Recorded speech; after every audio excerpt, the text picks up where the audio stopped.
ഇത് നമ്മളെ സ്വന്തം തളിപ്പറമ്പ് ശ്രീ രാജരാജേശ്വര ക്ഷേത്രം. ഇവിടുത്തെ ഒരുപാട് റീൽസും വീഡിയോസൊക്കെ നിങ്ങൾ കണ്ടിട്ടുണ്ടാവും.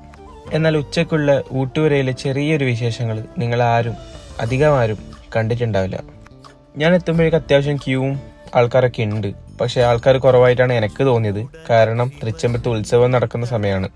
ഞാൻ എത്തുമ്പോഴേക്ക് ഏകദേശം സമയം 12 മണി കഴിഞ്ഞിരുന്നു. ക്യൂ ഒക്കെ മാറി ഏകദേശം 12:30 കറക്റ്റായിട്ട് അവർ ഊട്ടുവര തുറന്നു. പിന്നെ എനിക്ക് കിട്ടിയത് സെക്കൻഡ് ട്രിപ്പിലാണ് ഞാൻ ഭക്ഷണം കഴിച്ചത്.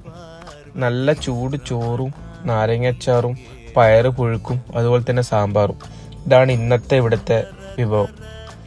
എപ്പോഴും 2 തരത്തിലുള്ള കറിയും അതുപോലെ ഒരു അച്ചാറും എന്തായാലും ഇവിടെ കിട്ടും. ഇതാണ് നിവേദ്യ ചോറ്, അതായത് ക്ഷേത്രത്തിൻ്റെ അകത്ത് പൂജ ചെയ്തിട്ടുള്ള പ്രസാദം.